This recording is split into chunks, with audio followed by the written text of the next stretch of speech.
السلام علیکم دوستو، 7 آسمانوں کی کہانی۔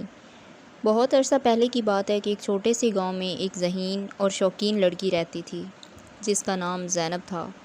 زینب کو آسمانوں کی کہانیاں سننے کا بہت شوق تھا۔ ایک رات جب وہ اپنے دادا کے ساتھ بیٹھ کر آسمان کو دیکھ رہی تھی تو اس نے پوچھا، دادا کیا واقعی 7 آسمان ہیں؟ دادا نے مسکرا کر بولے، ہاں بیٹی، 7 آسمان ہیں اور ہر آسمان کی اپنی اپنی دنیا ہے۔ زینب کی آنکھیں حیرت سے کھل گئیں۔ اس نے مزید سننے کی خواہش ظاہر کی تو دادا نے اپنی کہانی کا آغاز کیا۔ پہلا آسمان۔ دادا نے بتایا، پہلا آسمان ایک نیلے شفاف جھیل کی طرح ہے جہاں ہزاروں ستارے چمکتے ہیں اور یہ ستارے چھوٹے فرشتوں کی طرح روشنی بکھیرتے ہیں۔ یہاں خوشبوئیں اور رنگین بادل ہیں جو مختلف شکلیں بناتے ہیں۔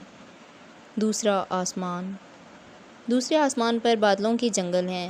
ان بادلوں کے درمیان عظیم پروں والے پرندے رہتے ہیں جو دنیا بھر کے راز جانتے ہیں۔ ان پرندوں کی پرواز بہت دور تک جاتی ہے اور یہ مختلف زمینوں کی کہانیاں ایک دوسرے کو سناتے ہیں۔ تیسرا آسمان۔ تیسرے آسمان پر ایک باغ ہے جس میں خوبصورت اور نایاب پھول کھلتے ہیں۔ یہاں خوشبوئیں ہر طرف پھیلی ہوتی ہیں اور فرشتے ان پھولوں کی دیکھ بھال کرتے ہیں۔ یہ پھول خاص دعاؤں کے بعد کھلتے ہیں اور روشنی سے بھر جاتے ہیں۔ چوتھا آسمان۔ چوتھے آسمان پر برقی روشنیوں کا سمندر ہے جو کبھی نہ ختم ہونے والی رقص کرتی شعاؤں سے بھرا ہوا ہے۔ یہاں سورج اور چاند کے رقص کو فرشتے دیکھتے ہیں اور ان سے زندگی کے راز سیکھتے ہیں۔ پانچواں آسمان۔ پانچویں آسمان پر بڑے بڑے فرشتے بستے ہیں جو اللہ کے پیغام کو زمین تک پہنچاتے ہیں۔ یہ بہت طاقتور اور نیک دل ہوتے ہیں اور اپنے پروں سے ہر جگہ برکتیں بکھیرتے ہیں۔ چھٹا آسمان۔ چھٹے آسمان پر روشنی کا ایک عظیم سمندر ہے جسے نور کہا جاتا ہے۔ یہاں صرف اللہ کی حمد و ثنا ہوتی ہے اور اس روشنی سے ہر کائنات میں سکون اور محبت پھیلتی ہے۔ ساتواں آسمان۔ ساتواں اور آخری آسمان اللہ کی ذات کے قریب ترین ہے۔